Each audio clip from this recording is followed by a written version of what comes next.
Hey everyone, my name is Derek Artero. I am the South Hills Students Director here. Thank you so much for joining our online church experience here at South Hills. If it's your first time joining us, would you do us a huge favor by texting SHGuest to 94090? That's SHGuest to 94090. That's just the best way for us to get connected with you and send you more information about the church. Also, you could do that by clicking the link in the description below.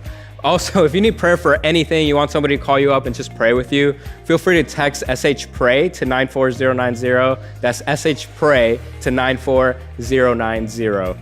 Also, parents, know that we created an entire online church experience for your children, your preschoolers all the way up to your fifth graders, and you can find that at southhills.org/onlinekids. And for your middle schoolers and your high schoolers, you can find their online experience at southhills.org/Burbank/students. Also, last week I mentioned how we're starting a new group called South Hills Young Adults. It's for 18-year-olds all the way up to 26-year-olds. If you're interested in joining that, you could sign up for that at southhills.org/Burbank/groups. And again, if you're over 26 and just finding out that you're no longer a young adult, I am so sorry. Again, I am sorry.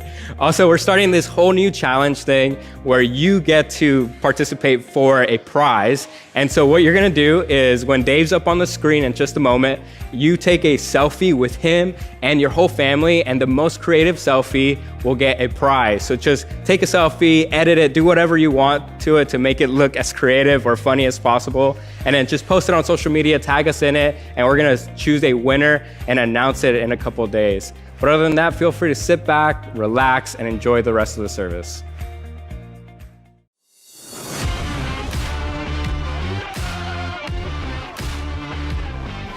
Every family has a way of doing things. A way they handle the big stuff and the small stuff. A way of thinking, doing, gathering, serving, being. A way that, even from the outside walls they sometimes call home, tells you who they are and what they stand for.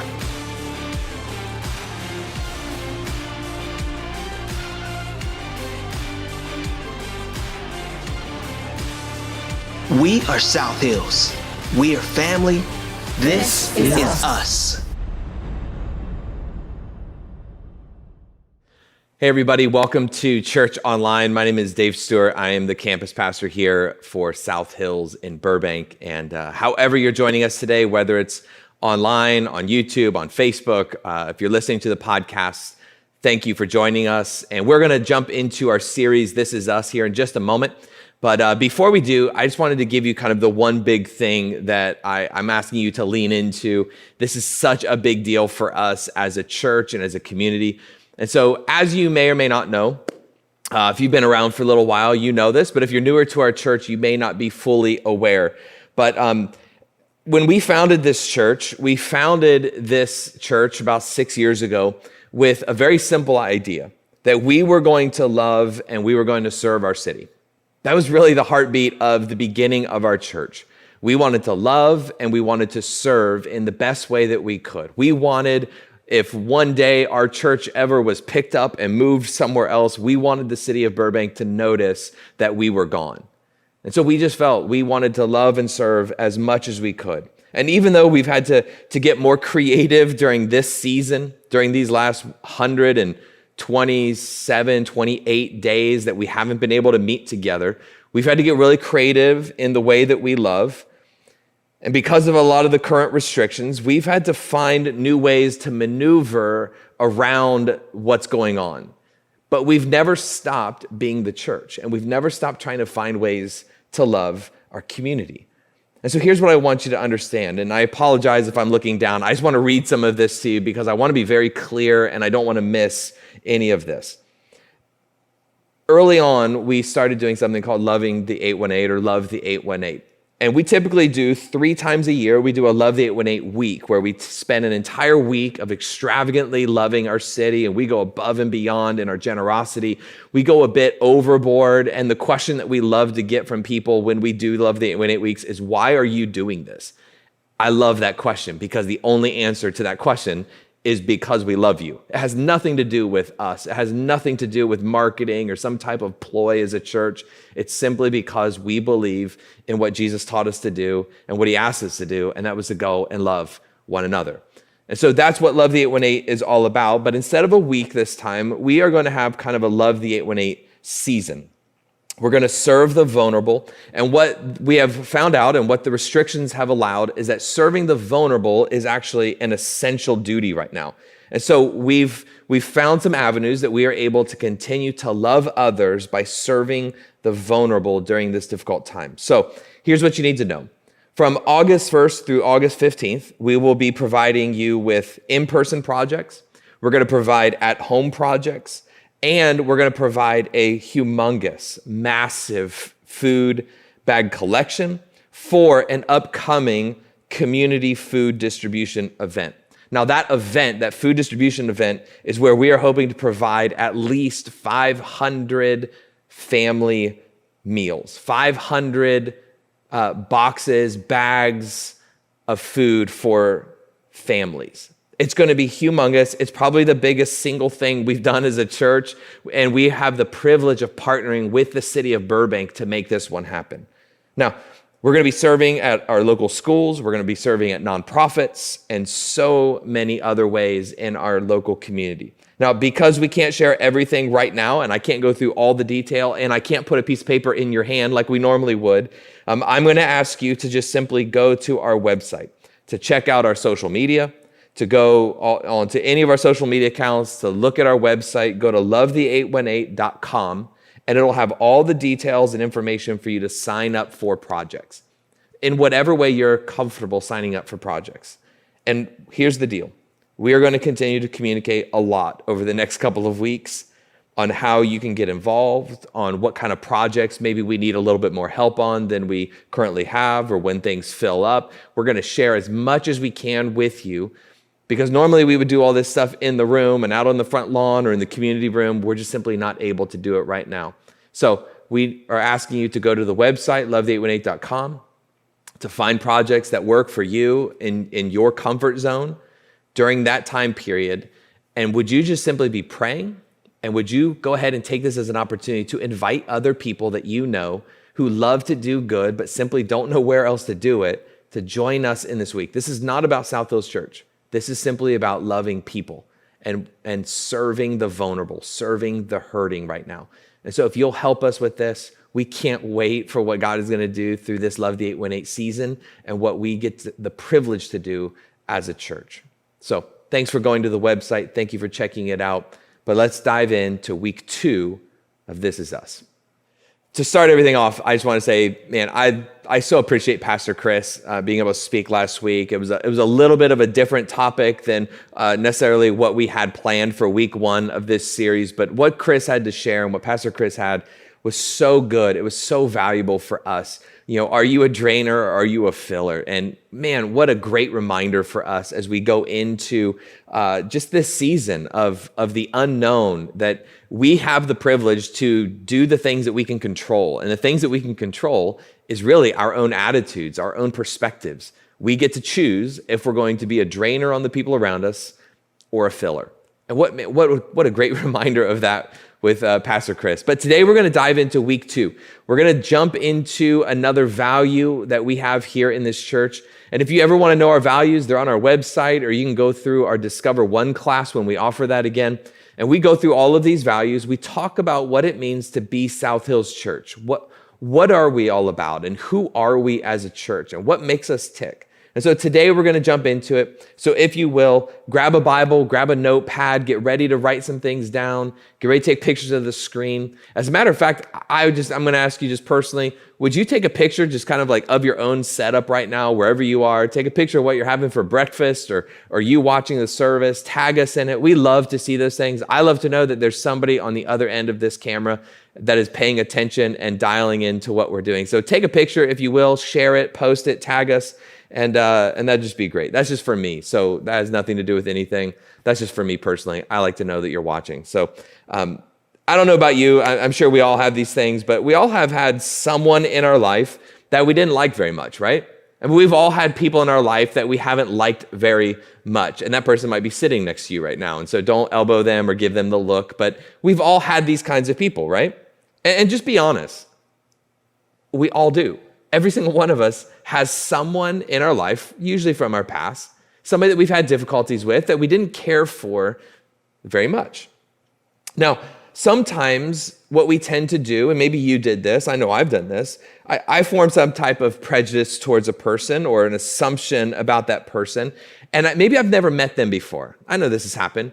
There's been people in my life that I have formed some type of prejudice or assumption about. I never met them. I heard about them through somebody else, or maybe I saw something on TV, or maybe I watched something, or I read an article, and I've never really had any personal interaction with that person, but I formed some type of view of them, an assumption or a prejudice.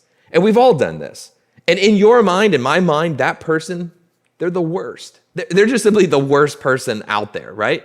And we don't want to talk to them. We've already formed our opinion of them and who they are and what kind of person they are and what the interaction would be like if we ever did meet with them. And so we've had all these thought processes already about that person. And we're already angry. We're angry before we've ever even met them. We're already upset about it. And then something magical probably happened. I don't know if it happened for you this way, but I know it's happened for me. I formed my opinion. I had my assumptions about someone. And then something crazy happened. I met them. And we sat down with a group of friends, and that person showed up. And at first, I was a bit resistant to even talk to them because I thought something about that person. And suddenly, over the course of a meal or a cup of coffee or over a hangout or even a vacation, I realized that I liked them, that they weren't as bad as I had always thought. And as a matter of fact, they were kind of fun to be around. They were actually a pretty good person. And as I got to know them, I started to realize that all of the assumptions and prejudice and opinions that I had previously formed were inaccurate. And it wasn't until I sat down with them, it wasn't until I actually got to know them and meet them, that suddenly I realized I liked them. And you quickly learn that they weren't just a horrible person, that maybe what you had believed wasn't necessarily true about them. And to your surprise, like mine, we found ourselves liking them. So what happened? Well, let me tell you what happened. See, you took the time to get to know them. You took the time to sit down and talk to them. You took the time to actually understand what made them tick and what kind of person they are. Maybe they even became really close to you, like you married that person, or they married into your family and you see them now all the time. You actually started to hang out together and you started to do fun things together and you even went on a vacation together. Basically, they became like family to you. And suddenly, when someone else would say something about them, you would defend them.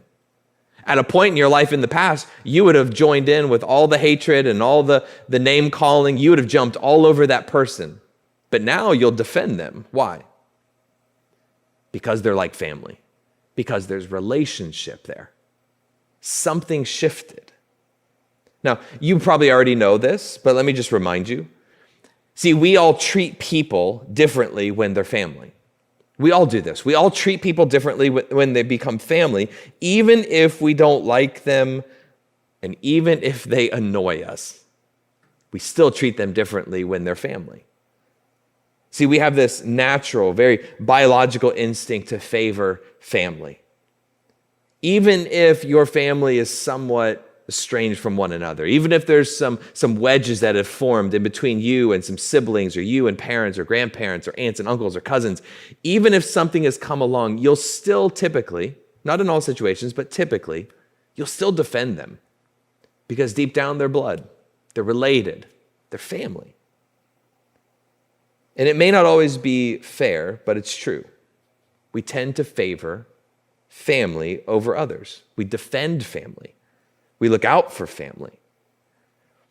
You see, when the world was a much smaller place, not like the actual earth was smaller. The earth has always pretty much been the same size as the earth is. But when people groups were much smaller, when there was less population on earth, people lived and traveled in tribes.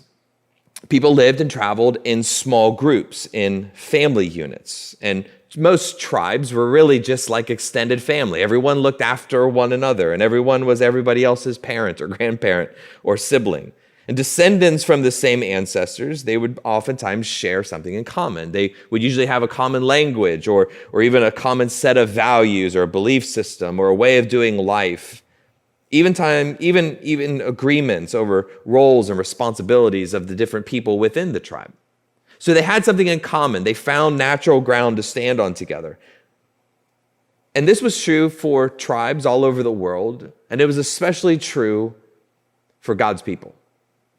You see, for God's people, he created them and positioned them to be different. The Jewish people, who were also referred to as the Israelites throughout the Old Testament, these are the same people that were part of a bigger family unit. They were the descendants of Abraham, and they carried with them the promises that God gave to Abraham. And they remained together as a people. And what started as a very small family, it grew into a larger tribe.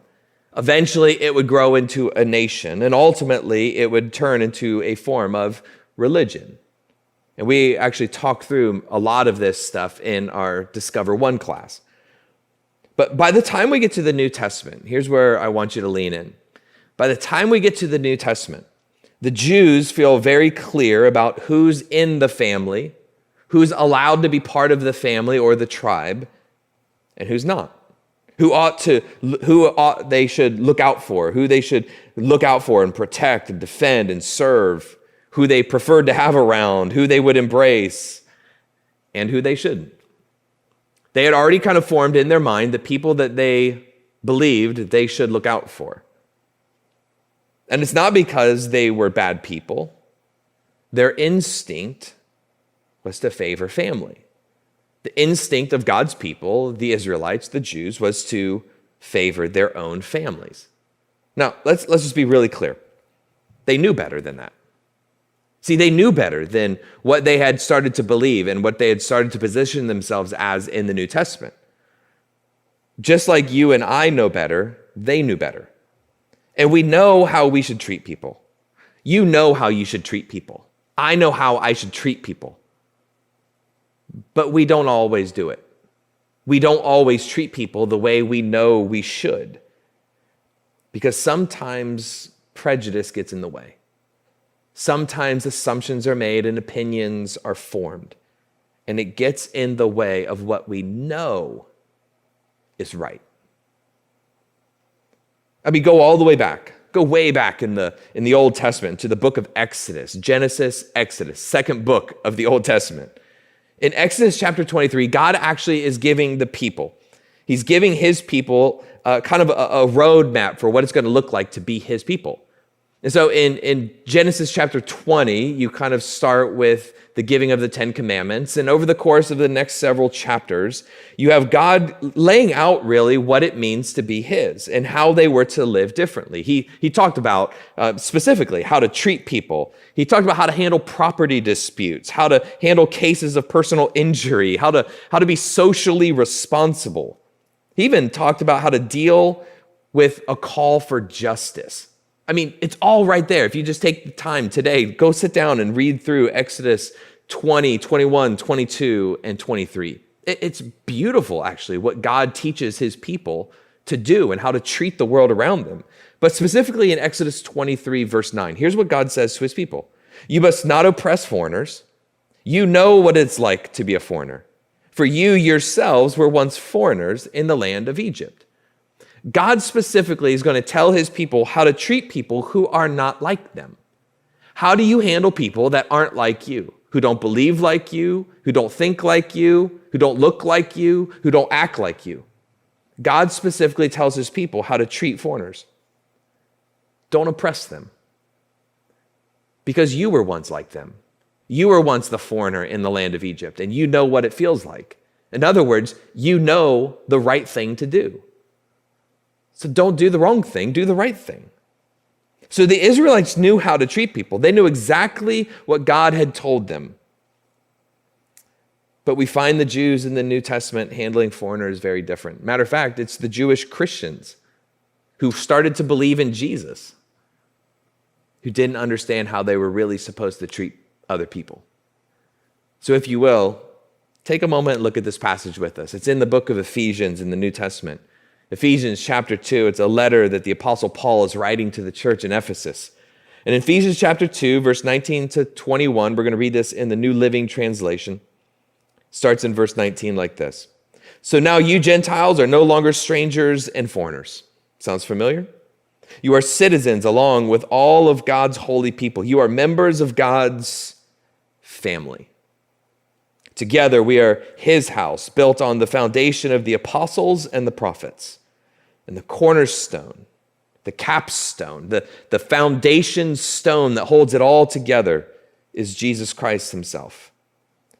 So we are carefully joined together in him, becoming a holy temple for the Lord. Now, when Paul calls them Gentiles, he's referring to Gentile as both a worldview or maybe even a mindset, but he's also referring to them as a race or an ethnicity. Gentile referred to both things. It was people that think different than you and people who are actually different than you by race, by ethnicity. See, these new Jewish Christians, he's writing to them to help them understand that they had a new view, a new understanding of what it meant to be God's chosen people, which they were. They were God's chosen people. They were the Jewish people, the Israelites who God chose to come out of Abraham all the way through the scriptures. These were God's people. And they absolutely were God's people. But they had also developed a very entrenched prejudice against non-Jews. And because you were not Jewish, they rejected those people. And they thought, well, because you're not Jewish, you can't be God's family, which was absolutely wrong, absolutely incorrect. So what is Paul telling them then in this letter? Well, he's telling them it's not that you aren't family, it's that they are now too. I mean, think about it. What Paul's really saying is, hey, it's not that you aren't God's chosen, you are. But so are they. So it's not, they're not part of the family, it's that they're now allowed to be in the family with us. We're all part of this same family together. And so the question is, well, why is this so important?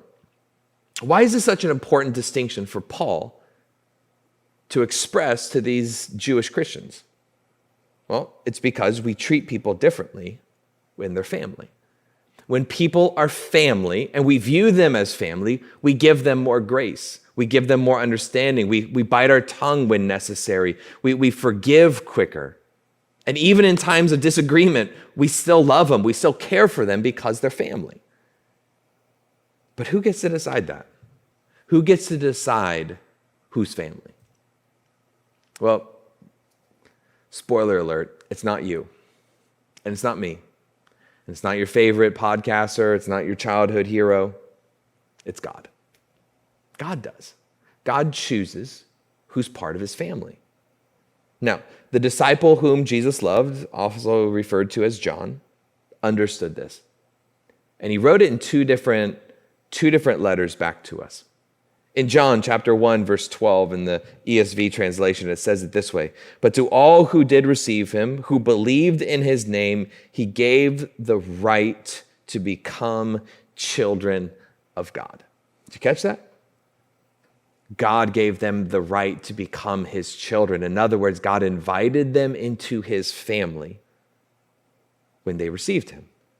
That those who believed become children of God.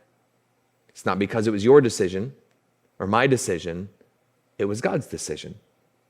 And in 1 John chapter 3, verse 1 through 2 in the New Living Translation, it says it this way: "See how very much our Father loves us.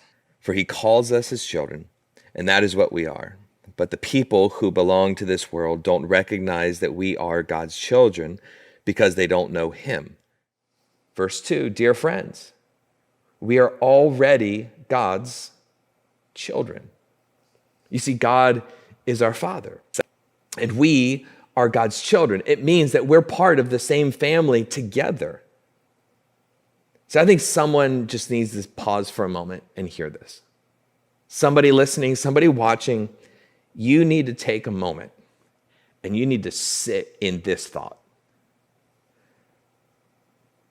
Imagine the moment. Imagine the moment that God looked at you and called you his son, referred to you as his daughter, that God invited you into his family, that you are his child. That's huge.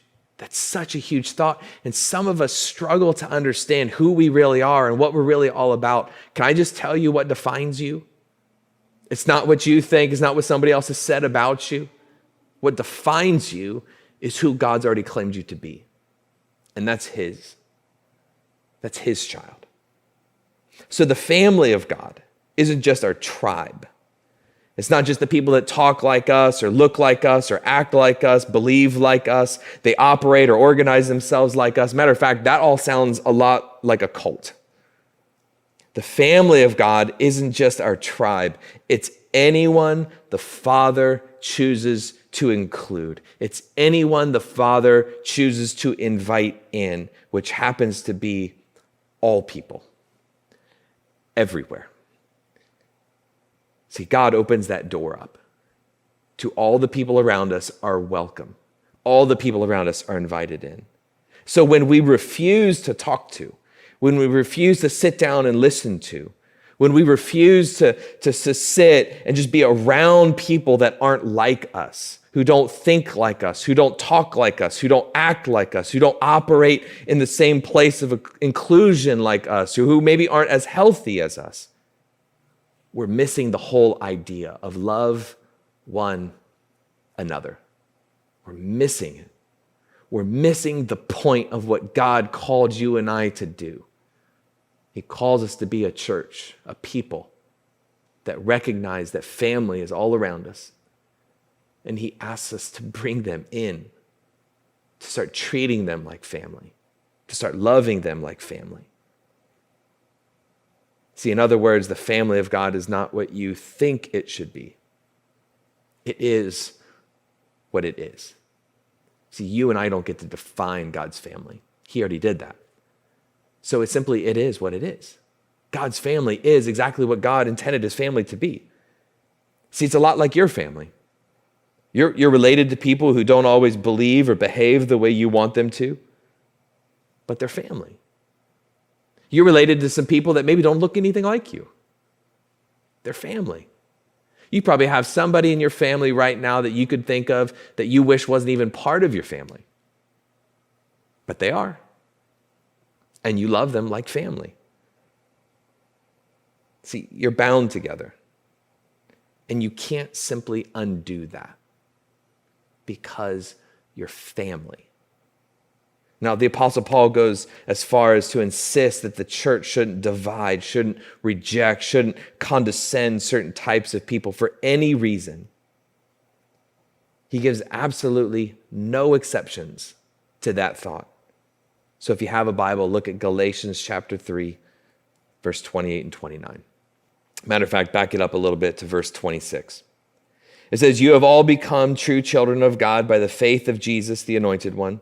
It was faith that immersed you into Jesus, the Anointed One, and now you are covered and clothed with his anointing. And we no longer see each other in our other state, Jew or non-Jew, rich or poor, male or female, because we're all one through our union with Jesus Christ, with no distinction between us." That's huge and important. You should underline that in your Bible. With no distinction between us. And since you've been united to Jesus the Messiah, you are now Abraham's child. There it is again, that Abraham idea. And inherit all the promises of the kingdom realm. You see, we see people. And we all do this. I think it's part of our human nature. We all see people and we immediately begin to separate them. See, we see people and we want to categorize them. I mean, be honest. Be completely honest with yourself. You're doing nobody any favors, especially yourself, by lying to yourself. We all do this. We see people and we begin to immediately put them into categories. We put people into divisive categories. And if we can put them into a divisive category, then that means we can dismiss them as people. Not just their thoughts, not just their opinions, the people. We start to dismiss people. And this is not good. I shouldn't have to say that, but this is not good, and this is not the church. This is not the church that Jesus died for. This is not the kind of church that Christ called us to be. And this isn't what it means to follow Christ. It's to become divisive people that separate people into categories so that we can dismiss them. See, the gospel is personal. The gospel is relational. The gospel is not hypothetical or just philosophical. It's all about relationships and becoming personal, because God's family is the place where no one is allowed to be depersonalized or marginalized. Let me say that again for you. God's family is the place where no one is allowed to be depersonalized or marginalized. In God's family, we should never divide people up. We should never depersonalize people into just an opinion or a thought, or, well, because you said, or because you believe, or because you voted. We should never depersonalize anyone, and we should never marginalize people. It's not right. And what this means is that we have to treat all people. Just say it right where you are. Say all people. We have to treat all people like people. That's what we're called to do. We're called to treat all people like real people, not abstract ideas or categories to argue with, or certain people just to philosophize against, or people to gripe or post about behind their backs. There is no those people or that category or a them in God's family. There's just us. There's only family. See, and this is such a big deal. I mean, sometimes we don't want to believe it, even though we know it's true. But this is such a big deal in the way you and I relate to the people around us. Because in every culture, in the history of the world, in every single culture in the world where there was a mass genocide, I want you to think about this. This is not the happy thought to think about, but you need to understand this. In every group of people where there have been a mass genocide in the world, it began with the progressive depersonalization and dehumanization of other people. Every single genocide that has ever happened in the history of the world began with people depersonalizing and dehumanizing another group of people. In Rwanda, you had the Hutus and the Tutsis. The Hutus decided that the Tutsis weren't people. They were cockroaches. They treated them like cockroaches. In Nazi Germany, the Jews weren't people.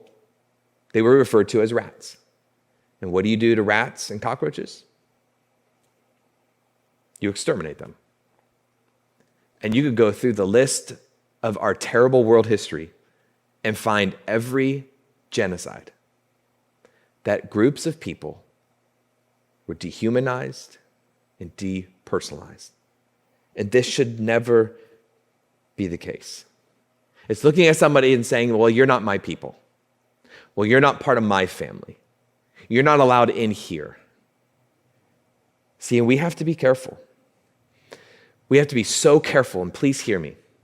We have to be so careful in the current season that we're in the current climate of our culture, that we cannot just stick our heads in the sand and act like this isn't happening. People are doing this to people on both sides of the aisle and from every possible opinion perspective there is. We're looking at the person standing in front of us. We're depersonalizing that person. And it's not just their opinion that we don't agree with, or it's not just their perspective. We don't want to hear them out. We don't want to have a conversation. We don't want to sit down over a cup of coffee. We don't want to learn. We don't want anything to do with that person. And what we do is we begin to depersonalize and dehumanize people. And so we make social media posts and we say things on a social media platform that we would never look somebody in the eye and say because we know it's wrong. Because they're family. They're God's child. They're God's creation. Regardless of their perspective or opinion on anything, no one deserves to be treated or spoken to in a way that dehumanizes or depersonalizes. Ever. And so what do? We have to fight to see people the way God does. And what does God see people as? His. He sees every person as one of his. So God's focus is inviting people into his family, not onboarding them to some certain set of ideas or ideals. His pursuit of family is about unity, not conformity. See, God's pursuit of family is about unity, not conformity. I don't want, and God doesn't want, a church full of people who look the same, who act the same, who speak the same, who dress the same, who are all the same. That's not a church, that's a cult.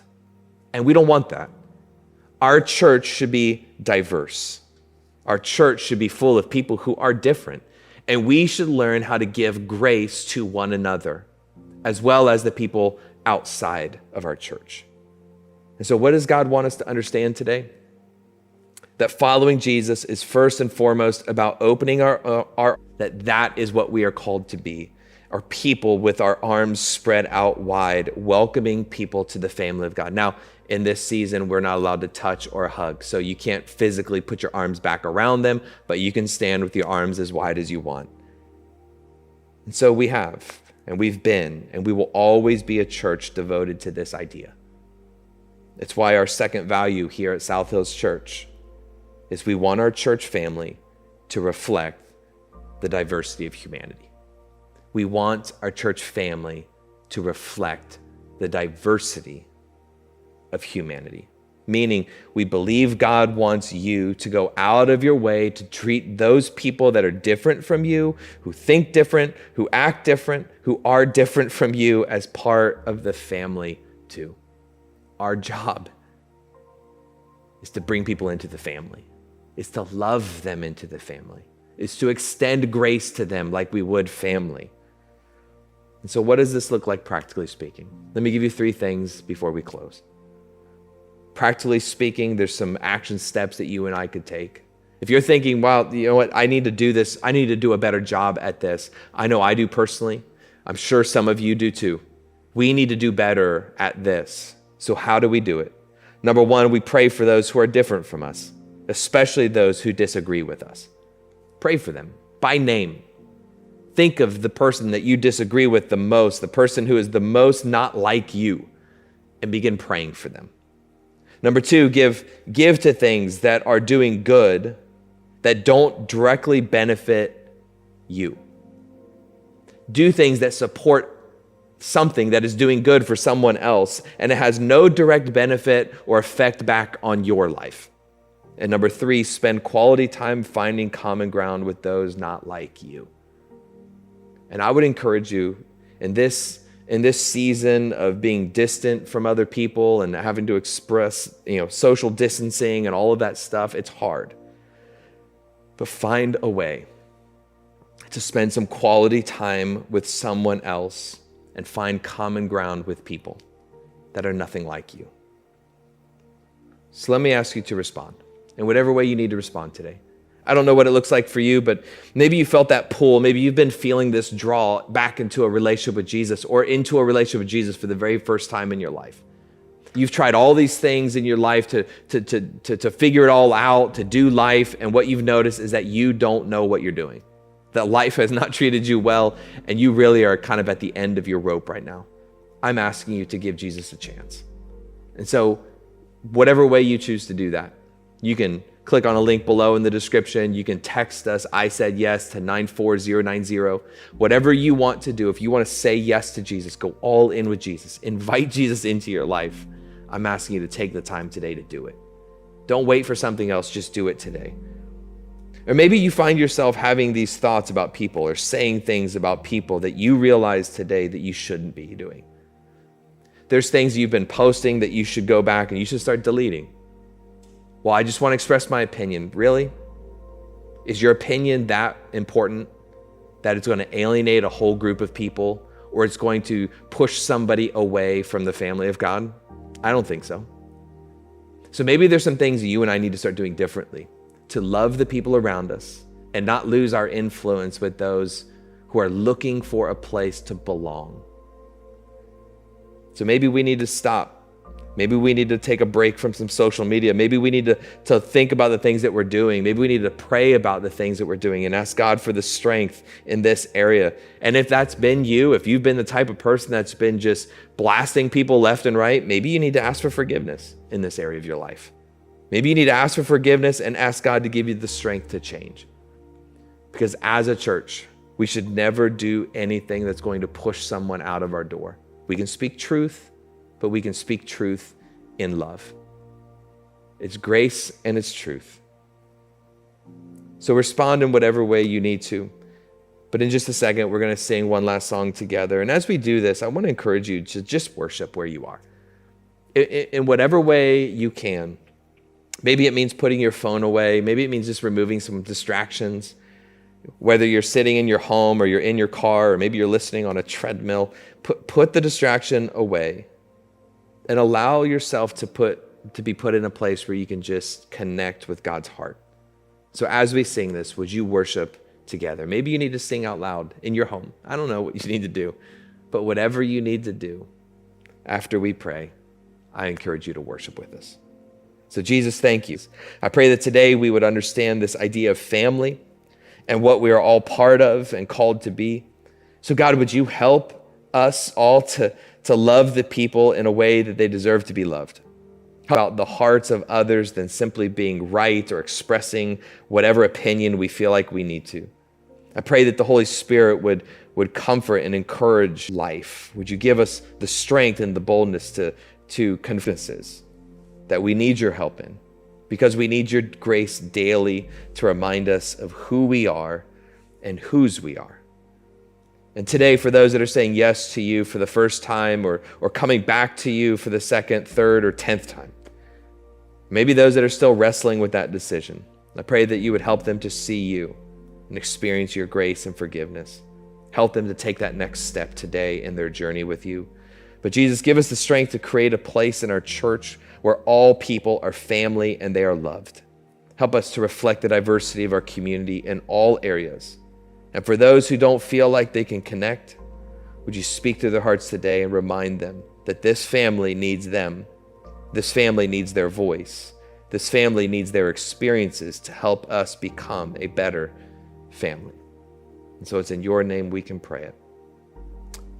Amen.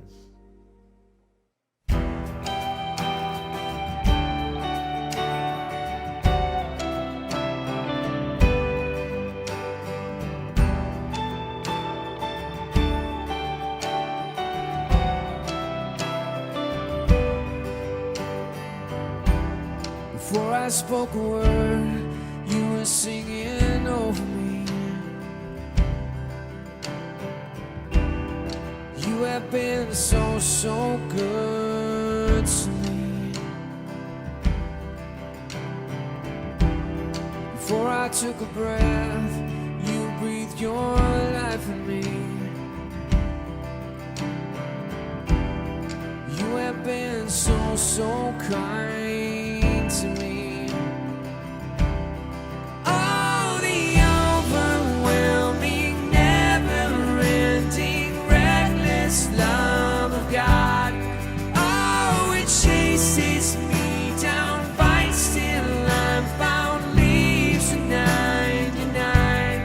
I couldn't earn it, I don't deserve it, still you give yourself away.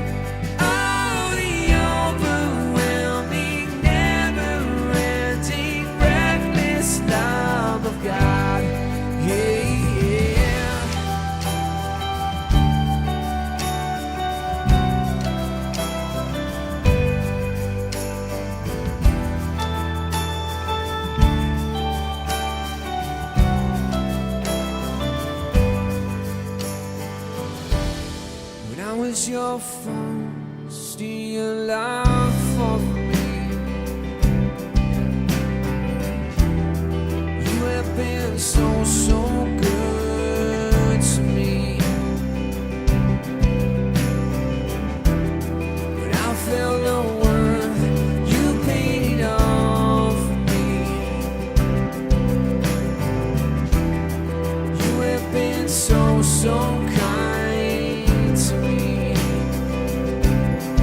Oh, the overwhelming, never-ending, reckless love of God. Oh, it chases me down, fights till I'm found, leaves at 99. I couldn't earn it, I don't deserve it, still you give yourself away. Oh, the overwhelming, never-ending, reckless love of God.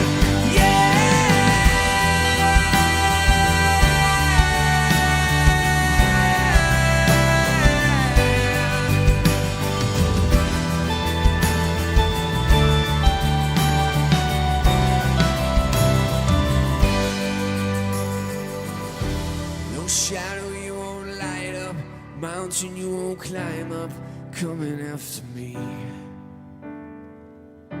No wall you won't kick down, lie you won't tear down, coming after me. No shadow you won't light up, mountain you won't climb up, coming after me. There's no wall you won't kick down, lie you won't tear down, coming after me. No shadow you won't light up, mountain you won't climb up, coming after me. There's no wall you won't kick down, lie you won't tear down, coming after me. There's no shadow you won't light up, mountain you won't climb up, coming after me. There's no wall you won't kick down, lie you won't tear down, coming after me. Oh, the overwhelming, never-ending, reckless love of God. Oh, it chases me down, fights till I'm found, leaves the 99.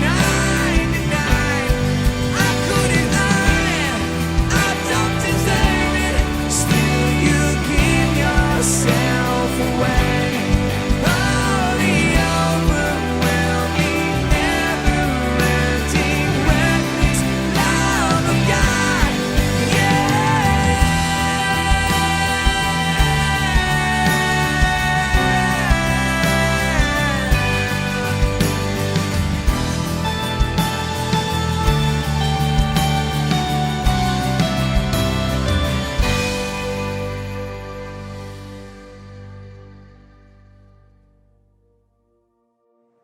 Hey, everybody, I want to just encourage you with something today as we wrap up our time together. I want to encourage you just with a really simple thought from this series that we're going to be in for quite a while, entitled This Is Us.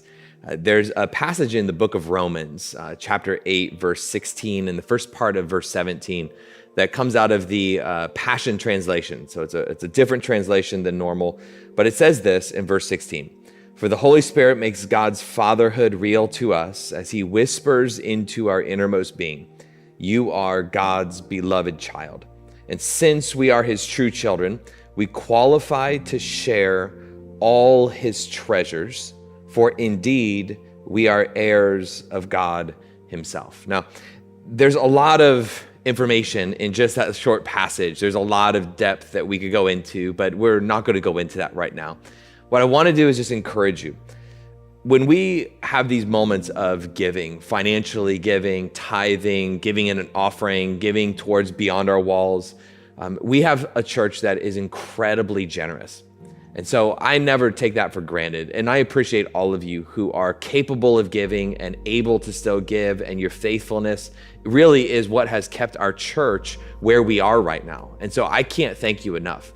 But I just wanted to take a moment and teach you something that I think is extremely helpful. See, we don't give out of an obligation. We don't give out of compulsion, and we never give in this church out of guilt. We never try to guilt anyone into giving anything. See, what we give to and why we give is because we are beloved children, that God views us and calls us his beloved. And so what he says in that passage is so beautiful, that we are joint heirs with God. And because we're heirs with God, it means that we share in all that God has.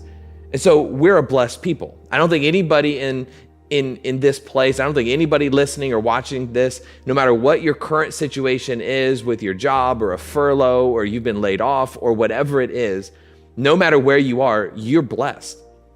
You are so incredibly blessed. And because you're blessed, we have an opportunity to still give. Now, it doesn't mean that you have to give what you used to give, but we have an opportunity to come together and still do something significant to reach people. And because you understand this, because you, as part of South Hills Church, understand this, you understand family, you understand generosity, you see what it takes and what happens when a family comes together, and what a family can do when a family comes together and accomplishes things for God. And what God does is respond. He blesses us. He blesses you. He blesses me. See, a handful of people in this church absolutely could financially support it.